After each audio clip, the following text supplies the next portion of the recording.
ഈ രാഷ്ട്രീയക്കാരുടെ ഈ മസിൽ പിടുത്തം കേരളത്തിലൊക്കെ കളയേണ്ട സമയം കഴിഞ്ഞു. എന്തോ കുത്തി പറയുന്ന പോലെ എനിക്ക് ഫീൽ ചെയ്യുന്നുണ്ട് കേട്ടോ. കുത്തിയില്ലല്ലോ, കുത്താൻ പോണല്ലേ ഉള്ളൂ. അതായത് സൈക്കിൾ ചവിട്ടി പോകുന്ന പ്രസിഡന്റിനെ കണ്ടിട്ടുണ്ട് ഞാൻ. നീ എന്താണ് ഉദ്ദേശിക്കുന്നത് വത്സ? അതെ, സൈക്കിൾ ചവിട്ടി പോകുന്ന പ്രസിഡന്റ് സ്കാൻഡിനേവിയൻ രാജ്യങ്ങളിൽ ചെന്ന് കഴിഞ്ഞാൽ നിങ്ങൾ കാണും, ഹായ് എന്നാ ഉണ്ട് എന്നൊക്കെ ചോദിച്ചിട്ട് പുറത്ത് തട്ടിയിട്ട് അങ്ങ് പോകും പുള്ളി. അതിനൊന്നും ഇല്ലേ? അത് ഇത്തിരി കഴിയുമ്പോൾ നമ്മൾ ചോദിക്കുന്നത് പ്രസിഡന്റാണ് നമ്മുടെ എന്ന് പറയുന്നത്. ഇത്രയേ ഉള്ളൂ ലോകത്തെല്ലായിടത്തും. കാര്യമത് സത്യമാണെങ്കിലും എനിക്ക് അംഗീകരിച്ചു കൊടുക്കാൻ പറ്റുമോ? സൈക്കിൾ ചവിട്ടി പോകുന്ന പ്രസിഡന്റിനെ കണ്ടിട്ടുണ്ട് ഞാൻ. നീ അങ്ങോട്ട് നോക്കി.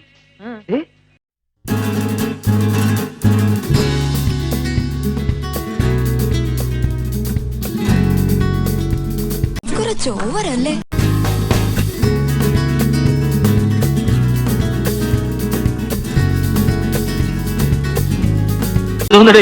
ഇതിനൊരു അന്ത്യമില്ലേ?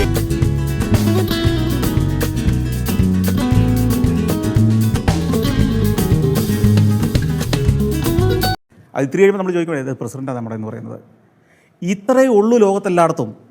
അതെ, നമ്മളാണ് കെട്ടുകാഴ്ച. അമേരിക്കൻ പ്രസിഡന്റിനേക്കാൾ ഗമയ്ക്കാണ് നമ്മളുടെ ഭരണാധികാരികൾ നടക്കുന്നത്. ഏത് സ്ഥാപനത്തിനും ചീത്തപ്പേരുണ്ടാക്കാൻ കച്ച കെട്ടി നടക്കുന്ന ചില ചെറ്റകളുണ്ടാവും, ഇവിടെയുണ്ട്.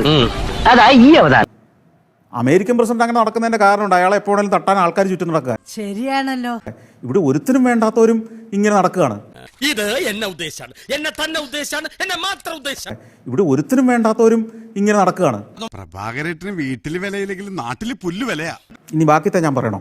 വേണ്ട, മനസ്സിലായി. സബ്സ്ക്രൈബ് ചെയ്യാമോ? മതിയോ?